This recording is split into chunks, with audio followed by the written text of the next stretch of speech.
What's up, my dudes and dudettes? D and the Beast 94 here, coming back at you with another video in my bandana because my hair's a fucking mess and I look like I would join an 80s glam metal band. But I understand why these barbershops are closed, but it's getting a little out of control. But I'm starting to like the image a little bit, getting comfortable.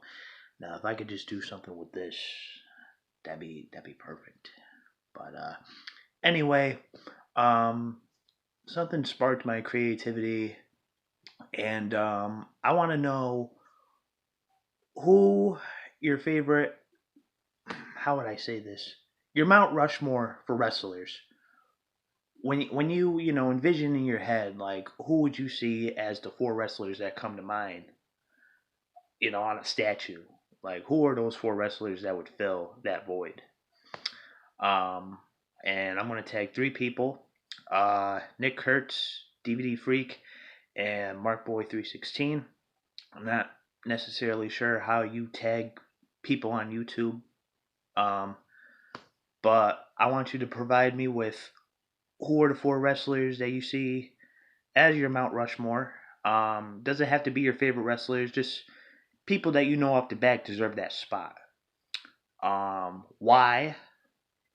And third, if you have a third, if you've had any experience meeting them personally, like, do you have any stories with them? So I guess I'm just gonna start things off because I'm bored, and I kind of want to give my channel a little bit of twist instead of doing unboxings all the time, um, and reviews. So I'm gonna start it off. First wrestler that comes to mind, he is one of my favorites, is the Nature Boy Ric Flair. Why? Why not? He's practically a pop icon.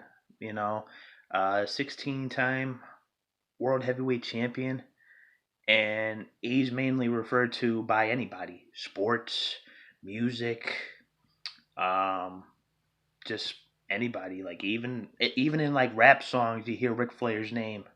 That's how iconic this guy is and influential when it comes to not only his wrestling style, but I guess you would say his wardrobe and the way he presents himself. Um, but he is definitely the dirtiest player in the game, and one of the best to ever do it. Even though he took a nickname from a, even though he took a nickname that wasn't original, but he made it work. The gimmick, he made it work, and he took off with it. And I do have experience with meeting Ric Flair.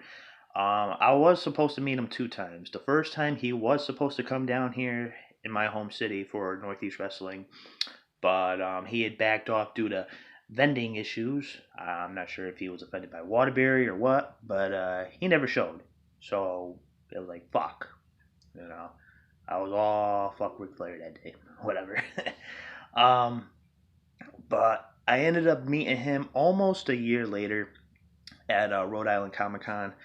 $50 for a combo. If you guys recall, I had him sign my Raw magazine. Took two pictures with him.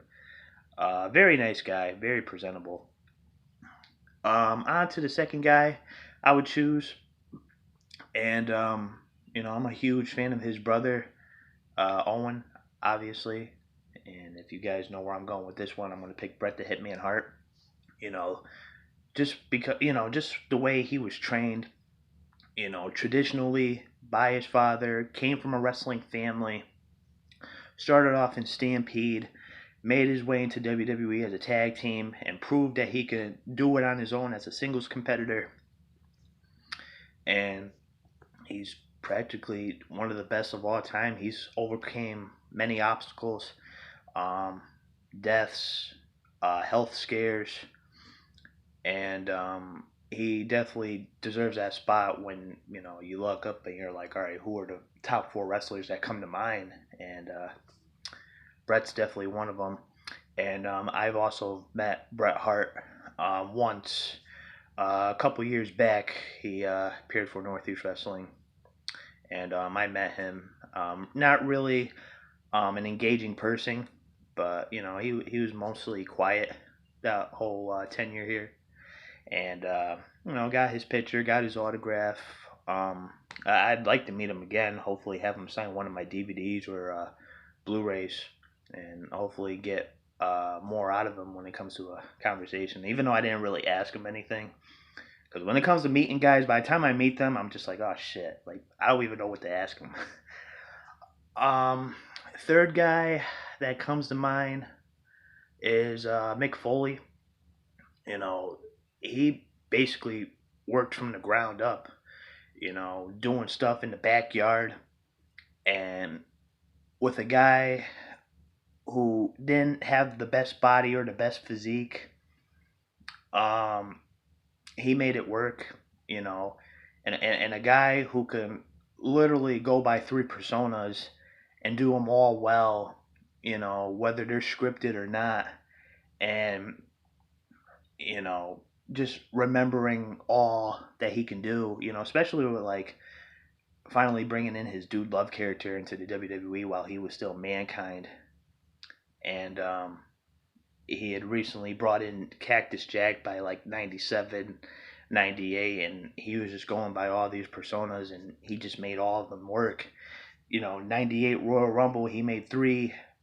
Uh, he appeared three times in the Royal Rumble as three different gimmicks, and best-selling author. He's just a very um, intelligent guy. Uh, Physically when it comes to putting his body on the line and mentally. Especially him publishing books and just being a well-known author. And I've also met Mick Foley at Northeast Wrestling.